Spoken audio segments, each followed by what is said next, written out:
Welcome to this week's episode of Three True Values. I'm your host, James Fletcher, and we are back. We're talking more about NBA draft prep. We also have some transfer portal updates to give you the latest on what is going on across college basketball as the offseason rages on. Plenty to update. The transfer portal is now closed. We've got some storylines that have popped up, plenty to break down over the next couple of months as players continue to commit to their new schools. As these NBA draft prospects start to go through the process, we are just days away from the entry deadline. Then, of course, we have a month or so of these guys going out, showing what they can do in front of scouts, in front of executives. Then we'll have another wave of players deciding what they want to do. We, of course, also have international prospects who both involved in NBA talks and college basketball. Now we're seeing that trend continue to grow. We're seeing more and more of these prospects come from overseas where they play professionally and joining the college ranks. So we will get into all of that and more here today and over the next several weeks. But in this first segment, we will be talking about what are traditionally known as small forwards, more often referred to as wings now. But we're going to talk about those players in this position group, how we would rank them, the strengths and weaknesses of some of those players.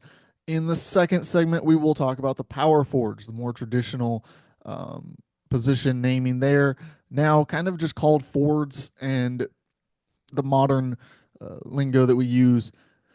But there is plenty to unpack there as well ahead of the NBA draft. If you want to hear more about guards, the point guards, shooting guards in this NBA draft class, please listen to last week's episode. We went pretty in-depth on some of the top guys there. Next week, we will be getting into the centers. So that is upcoming if that's the position you're most interested in. Now, without any more introduction, let's get into it. Let's talk about Cooper Flagg because he is at the top and it's pretty unquestioned that he is the number one guy in this position group, number one on the draft board overall, and has separated himself as the clear number one pick in this NBA draft. He entered the year as the consensus number one guy. There's no doubt about it. You look at his size, his speed, his agility, everything that he brought to the table as an incoming freshman, as a reclassified incoming freshman as well, one of the youngest players in this draft class. And it was pretty well known, pretty much assumed that he would separate himself and become the number one pick. But it wasn't a guarantee. There were guys out there, your Dylan Harpers, Ace Baileys, even Nolan Traore was somewhat in that mix of guys based off what he had done. But it was Cooper Flagg's position to lose. And he went out over the course of the year and solidified that he would be the number one pick and pretty much locked it up with improvement on the offensive end of the floor. Something that I'm not sure I saw fully coming was his dominance at all levels on offense. He can get to the rack. He uses his size and some of the footwork to get into the lane. He's got some pretty good finishing skills when he gets there. The mid-range, it developed a little bit. Obviously, it's not a big part of anyone's game nowadays. But it was the perimeter shot, the three-point shooting. His mechanics are a little bit funky. They always have been.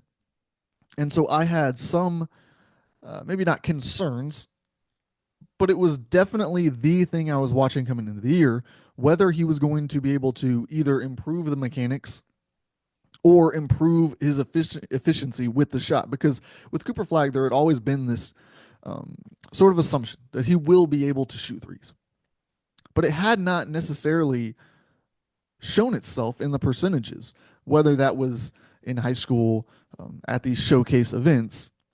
He had never consistently been that 40% 3 point shooter that you want to see. Now, that was not ever going to stop him from being in the number one pick conversation because he brings so much else to the table. I just told you the other things that he brings on offense. Well, on defense, he's one of the best weak side defenders that we have seen, particularly for his position, because he comes across the court and actually provides you some rim protection as a small forward. He did that at Duke plenty often. Yeah, he's got good hands. I think that he is not necessarily as strong of an on-ball defender. If we're talking on one, just isolation in space, I don't think he is just locking down any and everyone who is in front of him. But he's got a long ways to go in his development still. I think he will improve there, and I think he will add more of that ability to stand up and use his strength in front of an offensive player to the fact that he is great off the ball. That he has ability to rotate, to block shots, to create steals. He is an excellent defensive prospect, and I thought even a better defensive prospect than an offensive prospect until we came into this year, and he showed that growth and that ability to consistently knock down shots. Now, with Cooper Flagg, before we move on, there is one thing that I do want to address, and it's this narrative that has started to develop on him involving the clutch gene.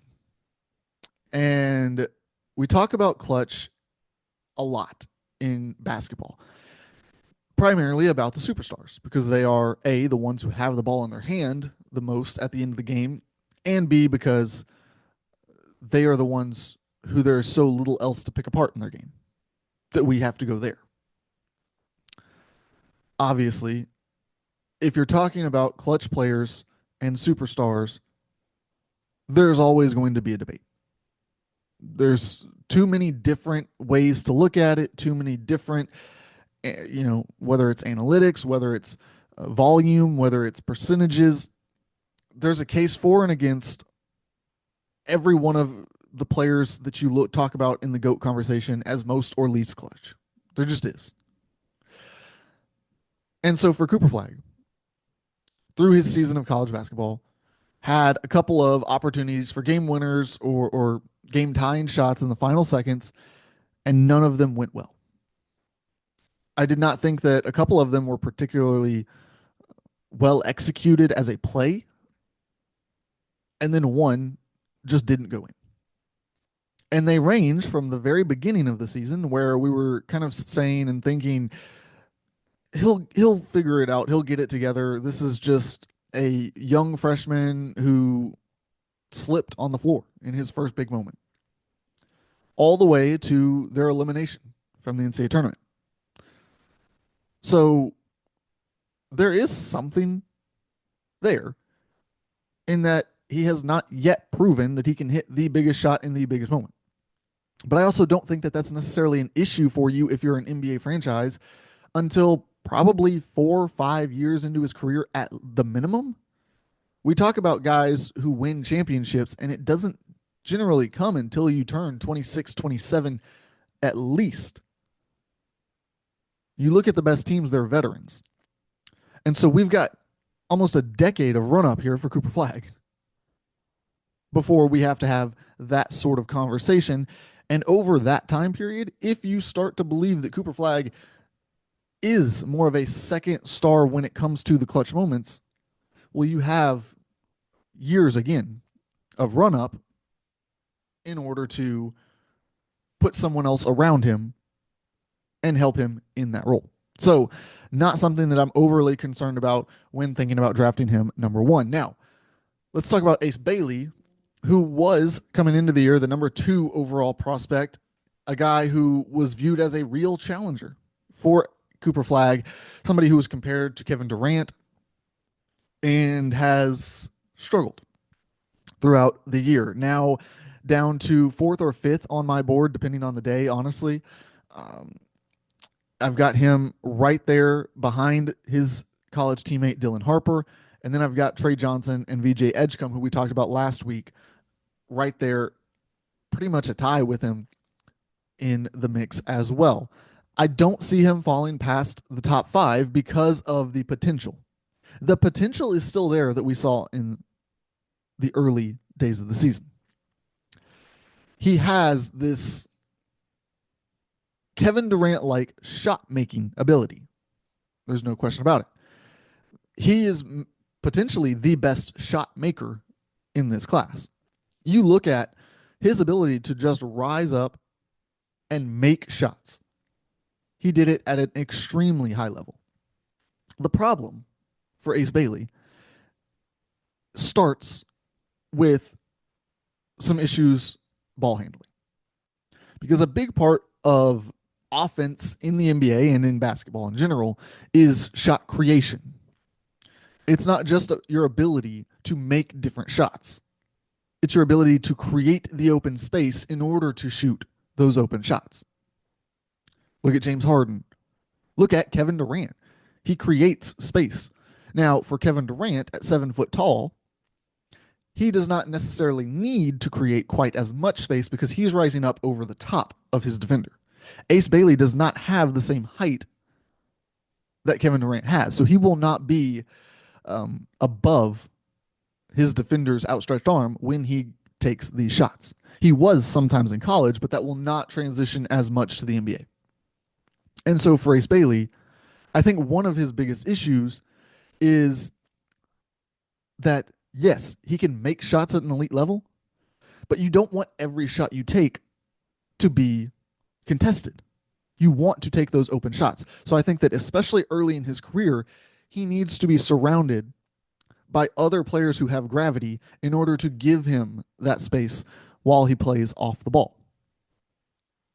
Now, other concerns, of course, defense is something that a lot of young players, especially offensively gifted young players, have a challenge with. That's something that people are going to want to see more from him in that department. And again, I think that that's where he is best served early in his career as a role player, where he's kind of forced to take on those roles and learn quickly at that end of the floor. But the one thing that continues when I talk to people, and it's a very delicate thing, it's a very hard thing to gauge and to put into someone's draft stock. But the one thing that continues to come up as I talk to people about Ace Bailey's game is they want to know whether he can win at a high level. Because he clearly did not at Rutgers. It's a concern that 2 top 5 draft picks were on the same team and could not do anything in the Big Ten. Now, I know that NIL played a huge role in that. The roster around them was not conducive to winning. There was no center on that team. They did not have the amount of talent that they needed surrounding them. But still, there's 2 of the best players, and they also had injuries. So they weren't always out there together. So there were a lot of challenges that Rutgers faced. And so I think on its own, a lot of people would tend to say that you can't blame that on him or Harper. And I think Harper gets pretty much a pass for it, which is interesting. But I feel like a lot of the blame that is assigned for the quote-unquote losing piece is Ace Bailey. And some people will point to his, his high school, his AAU days and say he didn't win anything there either. And it's interesting to me whether this is an actual category thing that scouts are looking at, or if it's just that they don't see the right mentality in these moments that they want to see. And so there are some concerns with Ace Bailey. And I think that it mimics a lot of the concerns that we have seen and heard for Michael Porter Jr. And so when I see these Kevin Durant comparisons, I think that Michael Porter Jr. is a much better comparison to make. Maybe not even Michael Porter Jr. before the injuries, but since the injuries, I think that this is about the type of player that we're looking at with Ace Bailey, at least as he enters the NBA. That is the type of comp that I would be making much more than the high end that we have discussed over the past couple of years. Now, as we move down, we get into this next tier of players, and I think that there is a real separation. It goes Cooper Flag tier break, Ace Bailey, and then another tier break. And now we've got a pretty good group here of probably 4 players. And we'll start with Liam McNeely at UConn because his counting stats were up and down. His points per game were great. His percentages fluctuated up and down, I thought throughout the season. His rebounding is something that I think is a plus value, but it didn't always pop up. And that was kind of the thing with Liam McNeely and UConn. There was real inconsistency all throughout the year. There were ups and downs in the way that he played and the way that the team played. And I think that he was a big part of that because one of the things that I said about UConn throughout the year was that they are at their best. They have their best performances when Liam McNeely is out there diving on the ground when he's playing hard. Because this guy has got a switch that gets flipped sometimes in games, and you'll see it. And he becomes just the most determined guy on the floor. He does not want to lose in that moment. But it wasn't always flipped, it didn't feel like. And so I think that he has got a lot in his game. It's about evening it out, bringing it every night, figuring out how much of what he did at UConn was because of inconsistencies around him, how much of that was impacting a young freshman, versus how much of their fluctuation was that he had some inconsistency out there in his game. We'll find that out throughout the course of his NBA career. But again, I think that he's still a very good prospect, somebody who's in the mix to be in the lottery selections. Next, we'll talk about Nate Clifford from Colorado State, who is kind of the opposite of a lot of these guys that we have talked about. He has been in college basketball. He has developed throughout his career. You can see it even just looking at the box score. You can watch how he became this low impact freshman who was trying to figure out how he fit in, transferring, getting a bigger role, figuring that out, getting feedback on what he needed to play in the NBA, and executing it. I mean, this guy has continually gotten better over the course of his college career. He is a very good defender. He's big. He's got the size to hold up on the perimeter. He has had to dabble in self-creation on offense, being able to be on the ball. Because at Colorado State, at that level, playing in the Mountain West, if you're the best player, they need you on the ball quite a bit. He was able to take on that in an increased role. He was able to improve his three-point shooting. And I think that is huge for him because he fits the mold of a 3-and-D prospect in the NBA. And so throughout the year, he went from somebody who I had in the middle of the second round thinking, okay, we've seen him before. We know what he is, to hold on, maybe he has fixed this shot. Maybe it's a little bit better. Maybe with that extra little bit of creation, he can get out on the floor and do some different things. And he continued to display that he is one of the best college basketball players over the past year, particularly the past 6 months or so. I mean, he went on a tear there. But for Clifford, one value that I think that he brings that is very underrated and why I have him above some of these other players in this tier is the rebounding. I mean, he is flying in to grab boards. A guy who can get in the mix and put up 20 and 10 performances from the small forward position, again, while also handling the ball a lot on offense, and that is incredible for someone in his role. And he was doing it pretty regularly through his college basketball career. So that is something that I think gives him quite a bit of value there. We move to Carter Bryant, who is a name that has just slowly crept up the board. Early in the year, obviously, he's a top recruit in his class. He's a guy who came in with a lot of pedigree to Arizona. And right off the bat, you start wondering, okay, well, he's not playing a huge role. And then you get through a couple of months and you say, okay, he's still not really, he's not a starter. He doesn't score a lot of points. Is he a contender to come back next year? You start to wonder. As you do with all of these players across the country, you start to think maybe, just maybe, the plan is, or should be, for him to come back next year. Well, then, as Arizona starts to kind of find their groove, starts to put together wins, you realize Carter Bryant is incredibly important to this team.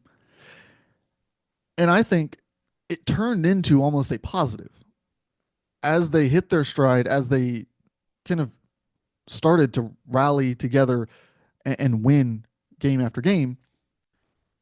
You start to look at Carter Bryant and say, for a freshman of his caliber to come into a team and to, first off, accept a role, because that's hard enough to find.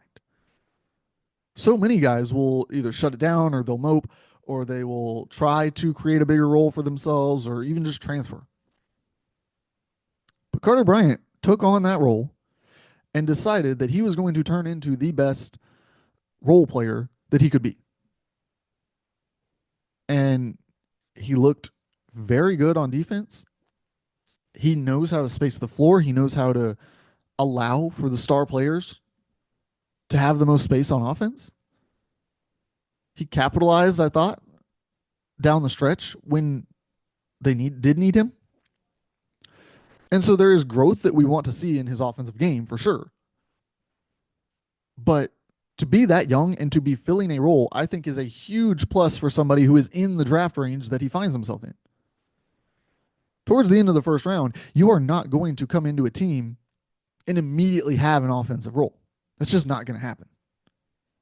So for him to come in, take on what role he was given, I thought was huge for his draft stock and for Arizona this season.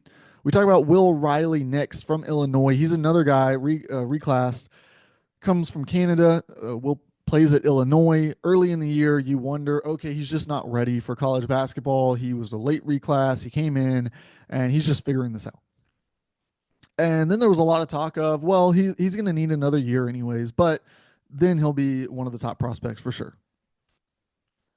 And then something kind of clicked, and he very quietly started rattling off big performances.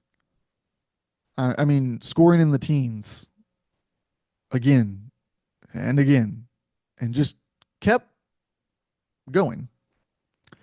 There's still some inconsistencies in his game, don't get me wrong, but that light at the end of the tunnel of what he can become, it got a little bit brighter, and it had to have had teams thinking, maybe he doesn't need another year of college. Maybe if we can get him in here, takes a year, year and a half to adjust, and then he can start doing that for us. And that's what NBA teams want, particularly in this late first round that we are discussing. We'll move through here this next tier, and we'll go a little bit fast because it's a pretty big tier. But I want to hit first on Hugo Gonzalez, who playing in Spain for Real Madrid. The big thing that I want to highlight on him is that we don't know. He could shoot up this board. We have no idea because he doesn't play very much for one of the best teams in Europe. And understandably, this isn't a situation where, he doesn't play, therefore he should not be entering the draft. That's not what the case is here. It'd be like if you said that a rookie was not going to have a great NBA career because they were buried on the bench of the NBA Finals winner. Like, that's is not true. They just had veterans and established players and all kinds of people who were ahead of them in the pecking order because they were 18, 19 years old. That's what Hugo Gonzalez is going through. So we don't know. No player is going to have a more important run through offseason workouts than Hugo Gonzalez. We're going to learn a lot about his game during that time. Noah Pinda from France, he's got the makeup. He's a big-bodied wing player who looks like he can play defense in the NBA without a whole lot of problems, at least on-ball defense. We'll see. Obviously, off-ball is where a lot of these players are going to have to grow, going to have to learn the different schemes of the NBA. The concern for him is on offense. Can he develop a three-point shot? Can he finish well when he slashes to the rim? Those are the things he will have to prove in the NBA. Alex Tui in Australia, kind of the opposite here. A little bit older of an international prospect. He is a guy who we have plenty of data on. He feels like he is kind of a lock to come in and just play whatever role he's given because we've seen him grow during his time in the Australian League. We've seen him take on an increased role. We know that he can do a little bit of everything, that he's just a solid all around player. And so I think that he is a guy who early in the second round, maybe even late in the first round, that you have to have in the mix there to be selected by a team who just wants somebody to add to the rotation. We go to Drake Powell, who is all in, 100% in to the NBA draft. There's already been some speculation about, you know, why he would be locked in to remain in the NBA draft, given the ups and downs of his freshman season at UNC. But he is a really good defender, and he shoots 38, 39% from three. So teams are going to line up for him. I don't care what the ups and downs were. Somebody is going to bring him into the organization, and they are going to try to turn him into that potential that he has. Cedric Coward, another one who he's in the transfer portal. He is down to Duke and Alabama. We'll see which one he picks when it gets down to it. But even after he picks a school, he's still going to go through the NBA draft process. We're still going to learn a lot more about whether he can get a guarantee. What is it that he's looking for? Is he looking to go in the first round? Is he looking for just a guaranteed contract in the early second? Obviously, I think given the amount of money that is out there in college basketball, I would tend to think it would take more than just offering him a two-way deal to get him into the draft full time to commit beyond the deadline. But Cedric Howard is definitely a name to watch there. Another one of these just older college player, has proven it, can do it on both ends of the floor. Solid player. Miles Bird fits into that category as well. Has everything you need to be a 3-and-D type of guy. And I think he's another one. He might withdraw. He's not in the transfer portal. He would go back to San Diego State. But I really like this archetype of player that we're talking about here. The 3-and-D guy who, look, he's not going to take on a huge offensive role, but he can stand in the corner. He can knock down threes. Then we got Dame Sarr from Italy. He might end up in the college game next year. He has left Barcelona, so we know that it's either draft or college basketball for him next season. He was a guy who was kind of off the radar for this year's draft class, at least in terms of getting to where he needed to be on the board. But then he came to the U.S. and was in some of these showcase events over the past few weeks and put up a really good showing. And I think that it has brought him back into the mix now of guys who are worth taking a longer look at before they go ahead, commit somewhere, and focus on the 2026 draft. So he is now somebody who's going to get a look from colleges and the NBA before he makes that decision. We move through here, and the last one I want to hit on is Carter Knox. Carter Knox declared with the option to return to college, did not enter the transfer portal, so that would be a return to Arkansas to play for John Calipari. I think there's an assumption that he's going to go back because he has so much to unlock in his game. But I could see an NBA team giving him a promise. I could see it. Like it's a possibility out there because Carter Knox started to develop, started to show what he could do down the stretch of the season, and it's enticing. Like it's at his size, the ability to shoot, the ability to score, obviously the athleticism translates into defense. There's a lot to like. We wrap up here with the small forwards. When we come back on the other side, we will be talking about the power forwards in this NBA draft cycle right here on 3 True Values.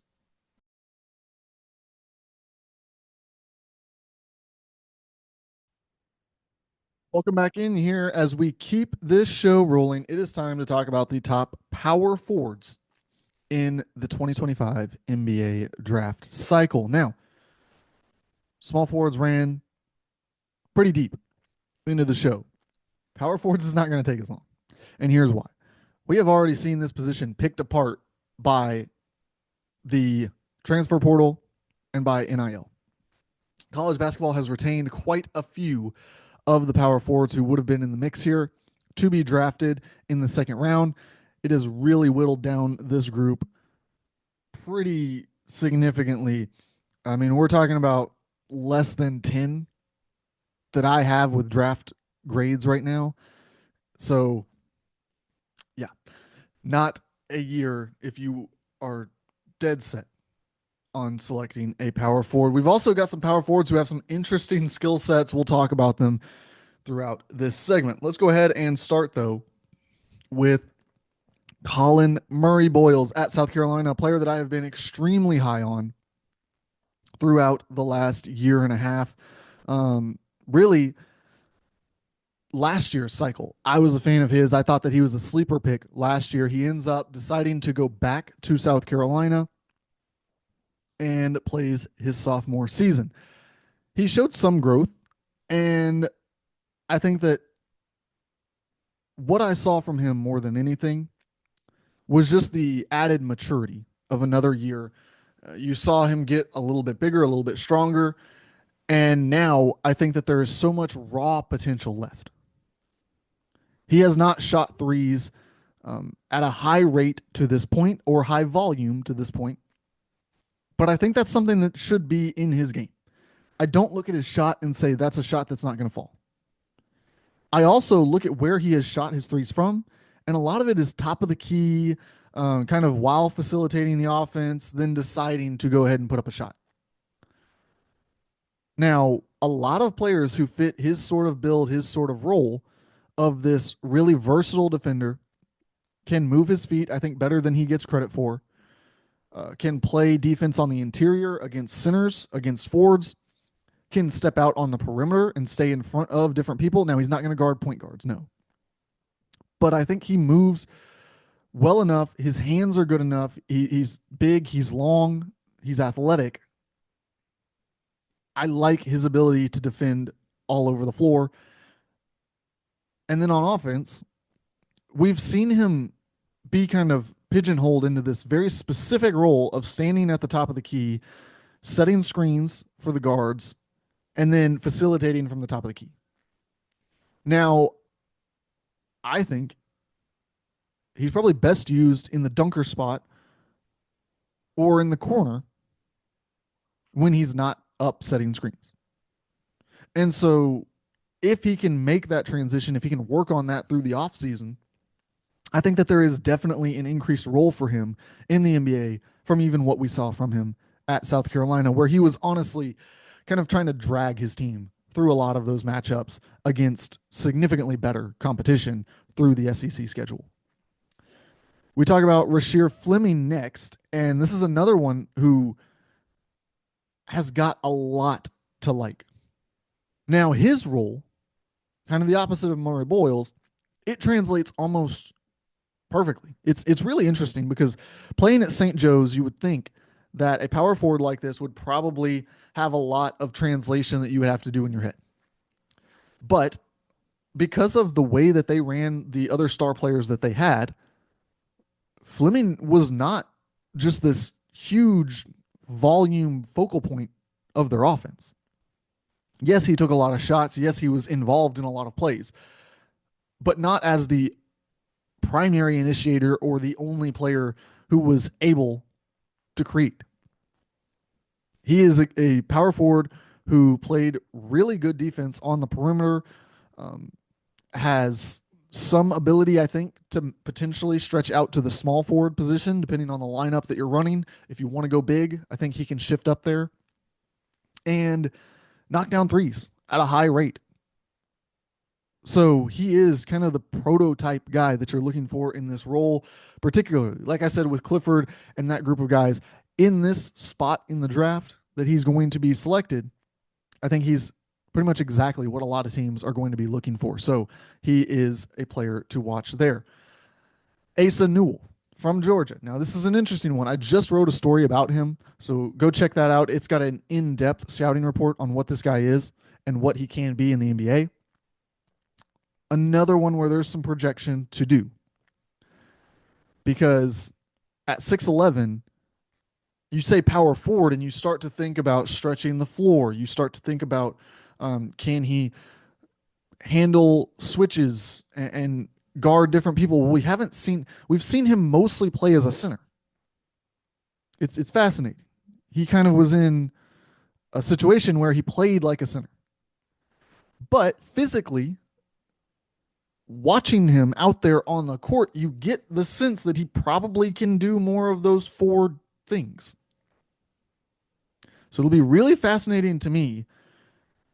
Is this what he is as a basketball player? Were they playing him in that role because that is where he excels? Or was it more of a college basketball type of like with Colin Murray Boyles, this is where we need you to be to maximize what this team is, and you are talented enough to do it. We'll see if he can continue to develop into those other skill sets. There's a lot of projection with Asa Newell, but at the end of it, I mean, it's kind of the rainbow with the gold at the end. He has got huge potential if he can hit on it.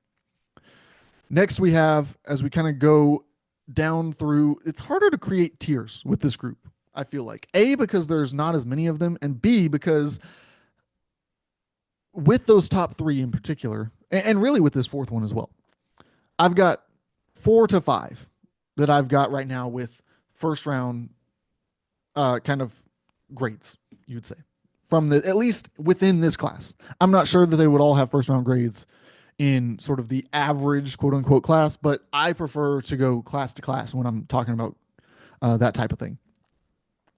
So with Colin Murray Boyles, he's at the top.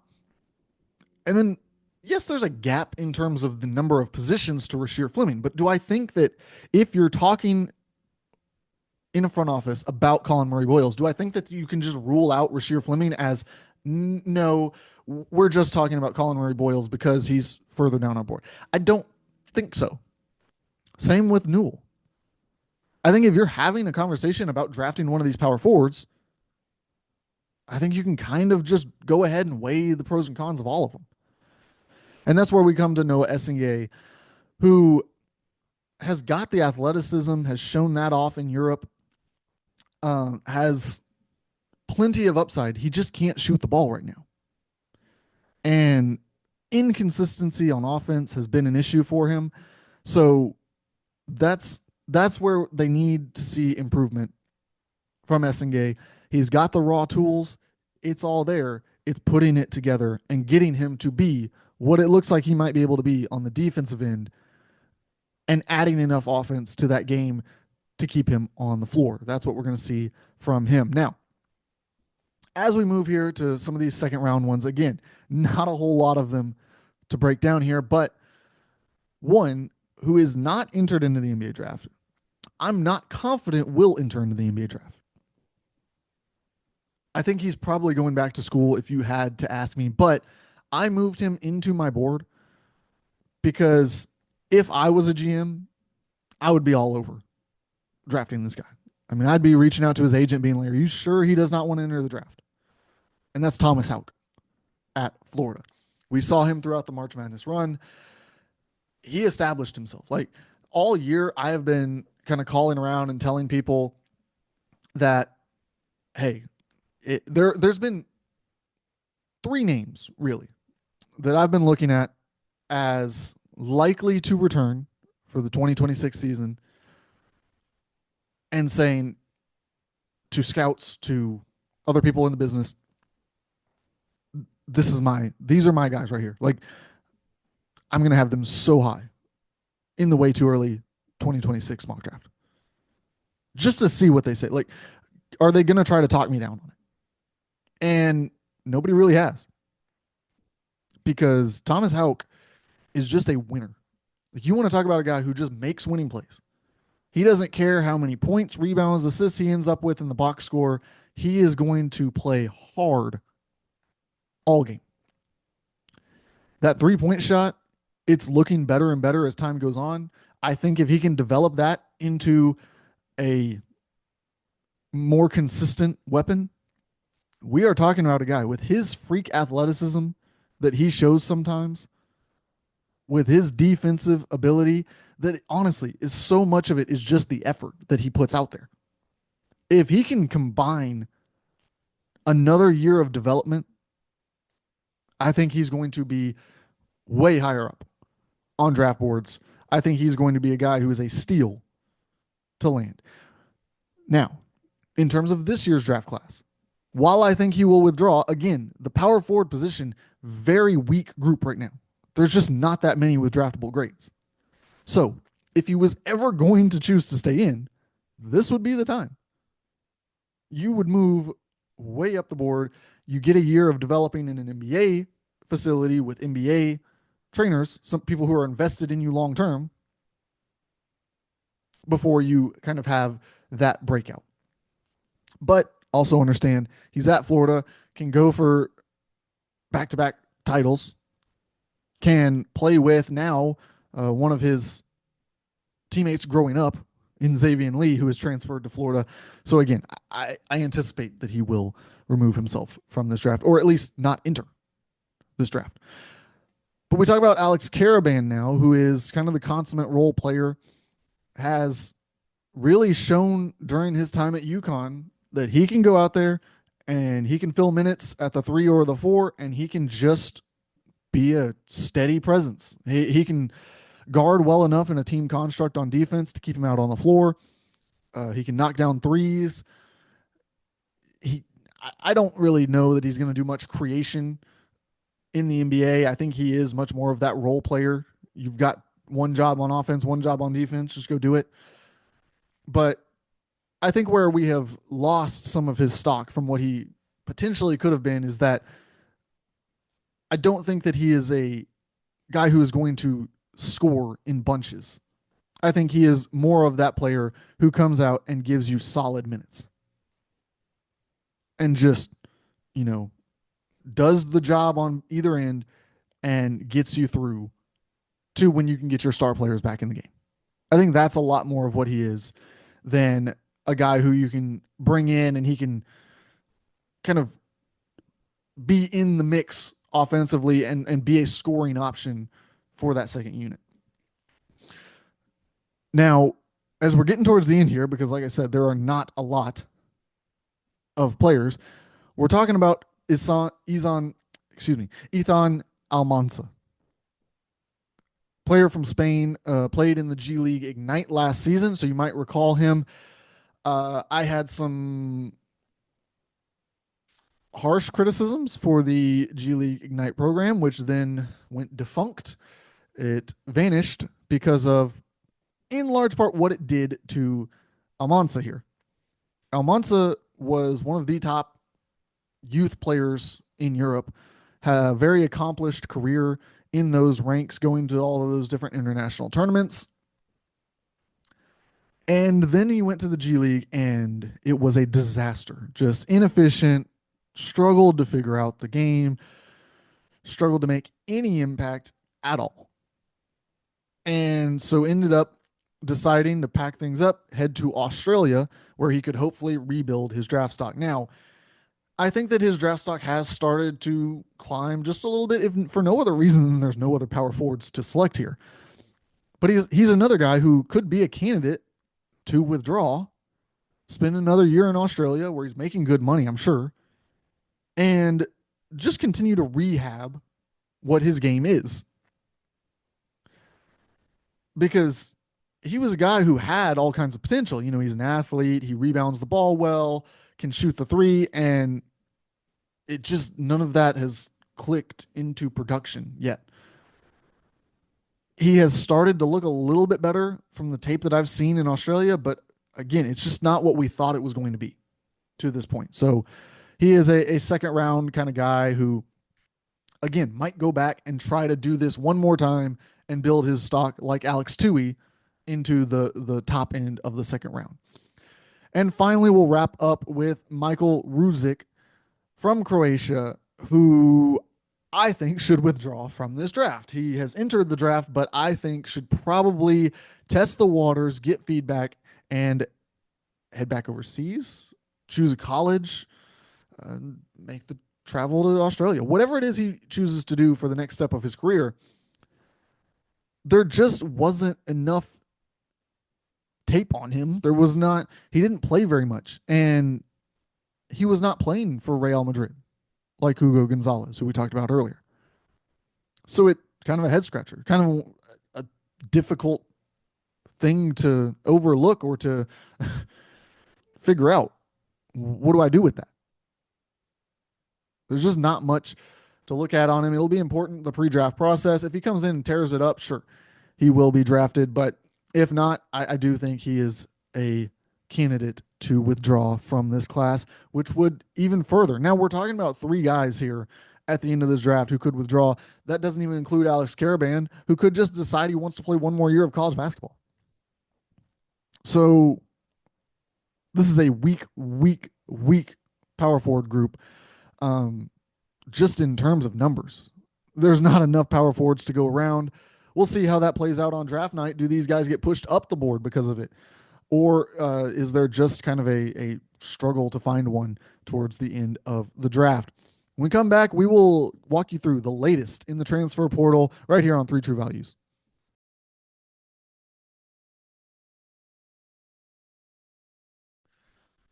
Welcome back as we wrap up this week's episode of 3 True Values. We're talking about the transfer portal, everything that has happened over the past 7 days. We're going to keep you up to date here. So if you can't sort through every name that hits the portal that commits to a new school, don't worry about it.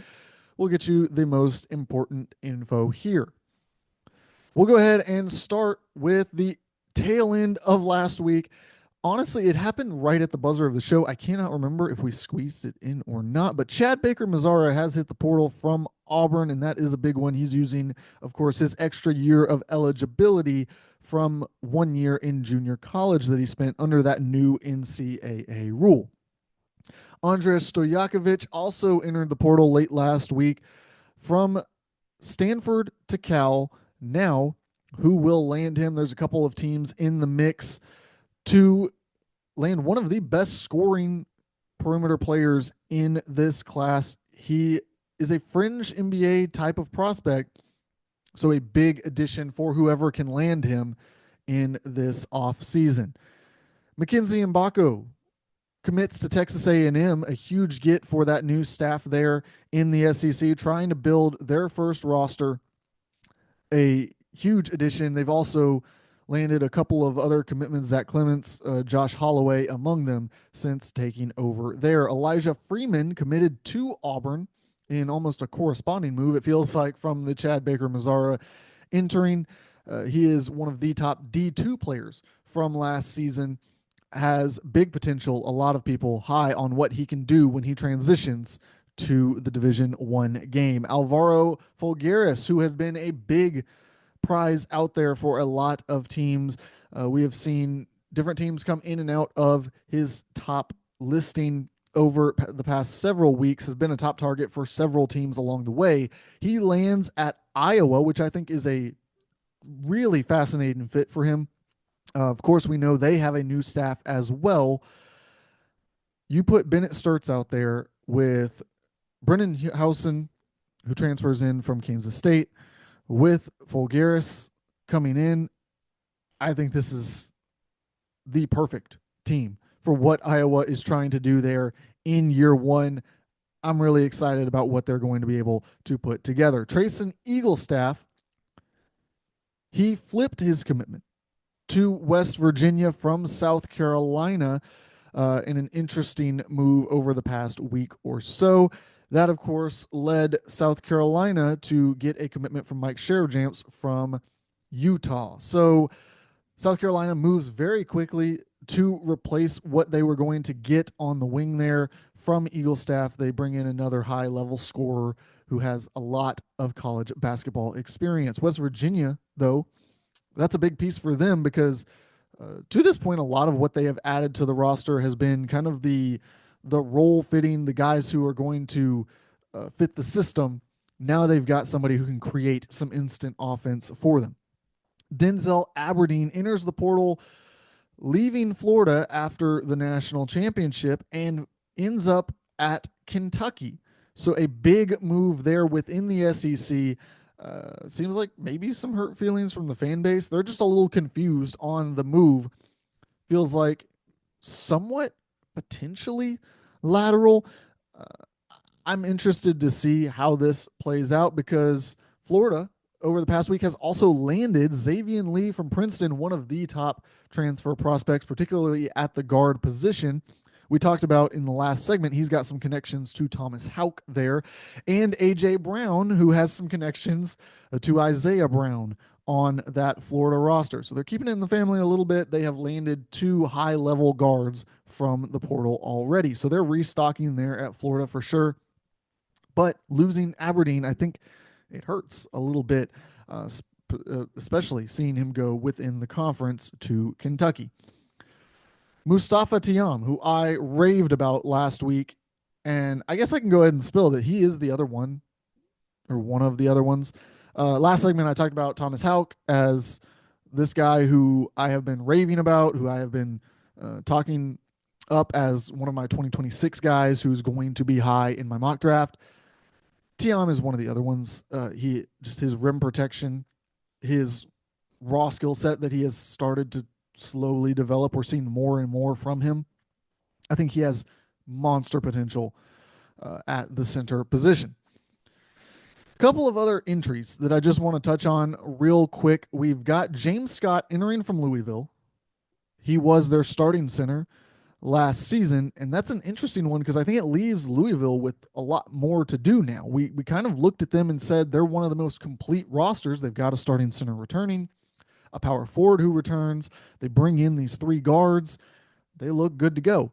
Well, now you lose James Scott to the portal, and I'm looking out saying, well, what are you going to fill it with? What are you going to do at that center position? Because center was a spot that already had a shortage. There was the supply and demand was not adding up there. We saw some centers get some big money who maybe didn't look like that level of player last season.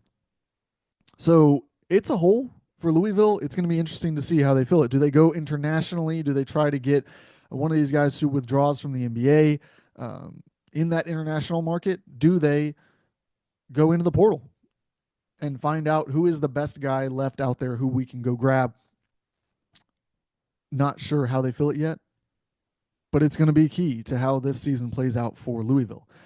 Baba Miller, he enters from FAU, a really fascinating prospect. This is a guy who's been on NBA draft radars, who internationally has played, of course, from Spain. It's just, you see it. You see the skill. You see at 7 foot what he can do. And it's just not ever fully clicked together in this monster production. But it has developed. He has gotten better and better. And so we'll see now. Can he, at a high major level, show off everything that we've been waiting on him to become this next season? And Desmond Claude, also late, right before the portal closed, Desmond Claude enters from USC. They bring in, of course, Elijah Arenas. They end up landing some portal help at guard too. And so Claude, he's headed out the door. So now what? Because I think that Desmond Claude being part of that team gave me a lot of confidence in what USC was going to be, because you had this returning guy who had already established himself, who had shown what he can do. Well, now that's gone. And it's going to hurt. I think that this is a big setback for USC in how they want to build this roster. Now, of course, they've brought in plenty of talent, like I said. But losing Desmond Claude, it'll hurt, and we will see how they overcome it now as they try to replace him through the transfer portal. And, of course, who knows? Like I said, these guys who withdraw from the draft, these guys who potentially could be joining from the international ranks. Now, we get into a couple of juicy ones here. Memphis lands Aaron Bradshaw and Sincere Parker over the past week. Penny Hardaway has lost PJ Haggerty to the portal. Dane Danger is not going in the portal, despite some reports which came out. He did not enter before the deadline.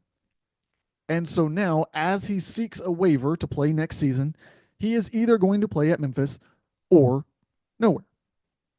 So if you're Memphis, you can now go full force trying to get him this waiver to play an extra year. Whether he has a case or not, it depends on who you talk to, whether they think that he's got a chance. What I've heard basically is that he's got some lawyers who are pretty high powered, who are going to do their best, who have a good track record, but there's also no guarantee in anything that the NCAA is going to decide, much less on something like this that does not have a clear yes that should be coming from it. So we will see with Dane Danger, but that's why it was so important that they went and got Aaron Bradshaw, who of course has the 5-star pedigree, McDonald's All-American. But since he got to college, he had a decent freshman season at Kentucky, was no star, but you still said, okay, he can be something good. Then ends up at Ohio State, where he had ups and downs. You saw some really good games. You saw the flashes of what he can be, but he just hasn't looked like that potential top draft pick that everyone thought he was in high school. And so some people would probably fire back and say, well, why would you add him as a part of this team? Because he hasn't been what he's supposed to be. And my counter to that would be, he's never played AAC competition. Like, we can talk about whether he can, in the biggest moments of the biggest games, be a go-to guy. Sure. But he's going to get to go through an AAC schedule first before he gets to those big, huge moments. And if there's ever a place to build confidence, I mean, with his skill set, he should perform extremely well in that conference. So Sincere Parker is a guy who's going to come out. He's streaky, but man, when he's on, he can score with the best of them. I think he comes into that Memphis team and is a very interesting piece to the backcourt, which has already added quite a few more pieces. It appears that with PJ Haggerty in the portal, they have dedicated to just filling out a really solid group. Like I think it almost ended up best case scenario for Penny Hardaway. And this is why. Yes, you lose an All-American type player in PJ Haggerty. At least for now, we'll see. Still has Memphis in the mix, still communicating with them. There's not a guarantee that he's gone. But you let PJ Haggerty go after you already went out and tried to raise enough money to put a roster around a guy who wants $4 million. So if you knew that his price tag was so high, and you went out and talked to all of your boosters, to your NIL collectives, to everyone around the city, and you were telling them, we want to keep him, and we need enough money on top of that to build out a solid roster. Well, they went out and did that fundraising. So now when he makes the decision that he's going to enter, but he's keeping Memphis on the radar, well, nobody's going to pull back their money and say, no, give me my money back, because they still might get PJ Haggerty. And so what Penny Hardaway can now do is he can go invest all that money. I mean, he can offer it to this player and this player and this player.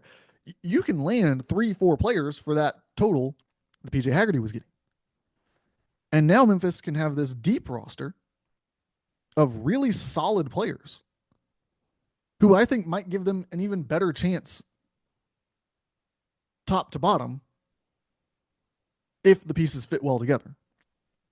So I think this is a very interesting spot that Penny Hardaway has found himself in. I think that he has made the most of it, and there's more on the way. Any moment, we'll see if it drops during or after or sometime over the weekend, but they have another commit on the way as well. And we will wrap up today's show with the most interesting transfer portal class. I'll say that. St. John's adds Ian Jackson and Dylan Mitchell to the fold this season. Over the last several days, Ian Jackson comes on. He will play point guard for St. John's. An interesting kind of switch there. He's been a shooting guard for the most part, but he is a player who likes to be on the ball quite a bit. He likes isolation. And so it's going to be fascinating. They're going to test him at point guard. They've obviously got Sellers on the roster as well. He is going to be, I assume, kind of a backup ball handler, gives them some cushion there. Josen Sanan, I think, can dribble the ball at the very least as well. He transfers in from Arizona State. But this is going to be a really fascinating team because I know that St. John's team last year did not have great floor spacing. It's not exactly like they took RJ Lewis and Zuby Ejiofor and just surrounded them with three-point shooters. But we're talking about probably a starting lineup here with Ian Jackson at the one. All right, so you've got a ball-dominant scoring guard whose efficiency was up and down last year, but he's got the talent. No question he has the talent. At the two, you're going to have Josen Sanan, who was sort of a volume scorer at times for Arizona State. But again, has all the talent. Everything that you could ask for.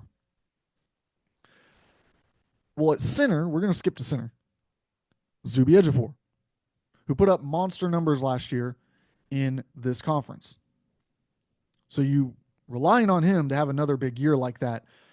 I think he ends up playing a lot in the high post because at the forward spots, in whatever combination, you've got Bryce Hopkins and Dylan Mitchell, neither of which shoot three-pointers.